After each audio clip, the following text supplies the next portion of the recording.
Hello and welcome sa channel. May dumating tayong delivery from Lazada. Alam naman din ninyo, if you've been following this channel for a while, alam nyo naman na naka-fender eliminator tayo or yung tail tidy dun sa Aerox ko. So, medyo hassle for me. Alam ko yung pinasok ko and it's fine with me.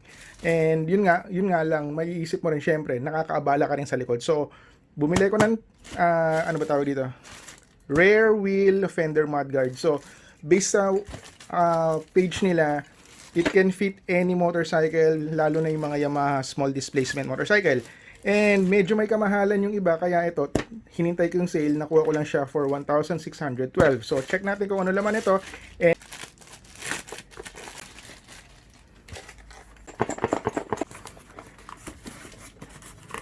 yung laman, ito yung cover, ito yung parang magiging mudguard natin.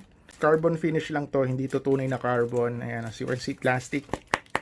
Meron tayong mga set ng brackets dito. I think this is for the plate holder sa likod. Ayan yan. Malalaman natin mamaya kung para saan tong mga to. Para may adjustment. Ito yung holder, yung adjustable. At may set tayo ng mga bolts and nuts.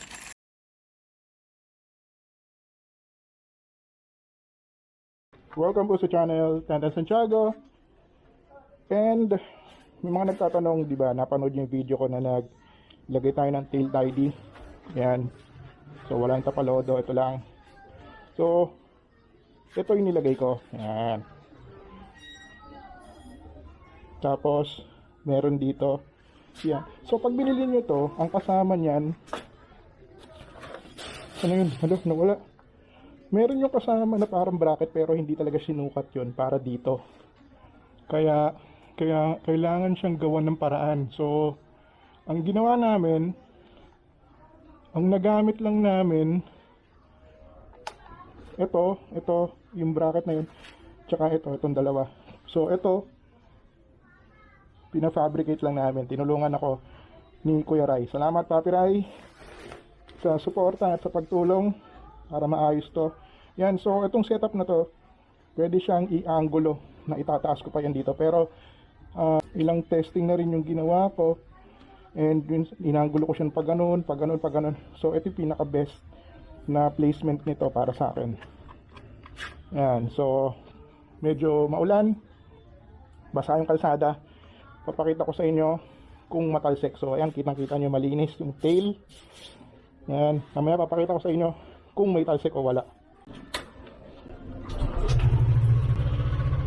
Ang gamit ko po ngayon yung Osmo Action. Again, testing phase pa rin tayo. Wala pa rin akong nakakabit na external mic attachment, external mic, ganun. So ano pa rin to, internal mic pa rin ang gamit natin dito. So pakinggan nyo na lang din. Pero ang point naman itong vlog natin ngayon is yung pagkakalagay ko ng tail tidy, saka yung ilagay ko na splash guard or mud guard sa likod. Splash guard na tatawag ko. Kitang-kita nyo naman, basta yung kalsada, so may chances na magkaroon ng talsik yung likod. And yung damit ko, yun nga lang, black pala yung damit ko.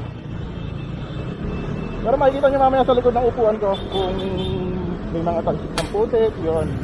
Mukhang uulan na naman, wala na naman ako dalang raincoat.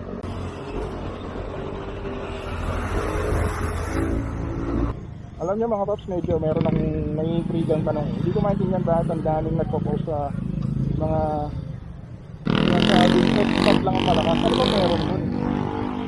Pakishare nga mga paps, hindi ko alam kung bakit eh. Ano ba meron dun sa expat na yun, napapadala sa mga posts ng mga ganun.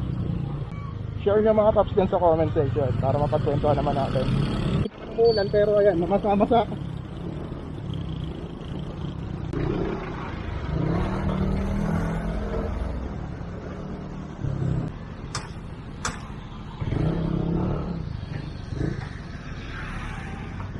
Ito, tabo. Bomba mo nga. Para matingnan ako tatalsik.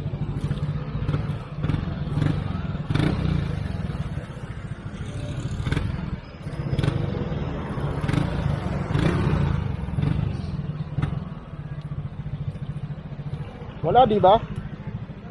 Walang talsik, no? Sige nga. Wala, ang ganda lang. Wala. Effective. Walang talsik yan. Depende sa angulo, tinesting ko na nang nakaganon eh. Meron eh. Pero itong ganyang mababa, wala. Testing, gusto mo? Di ba tinesting natin kanina, ano? Walang ano.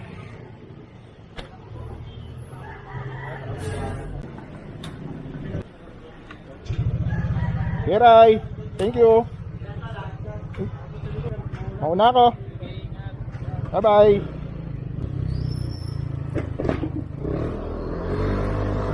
So nakita nyo na kung may talsik ba talaga. Yan, so nakita nyo na kung may talsik ba o wala. Pero in real life, yung talagang ano, testing ko na yan, na-testing ko na.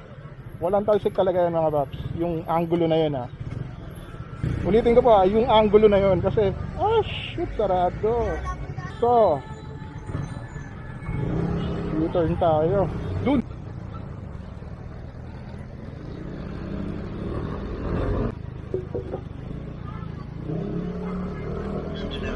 Ayan na nga po. Yan na po muna magtatapos ang ating Quicky vlog para sa video na to.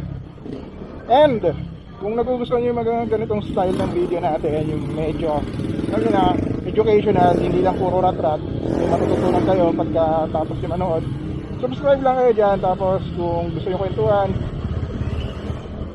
follow lang kayo or like yung page Tantansantiago sa Facebook.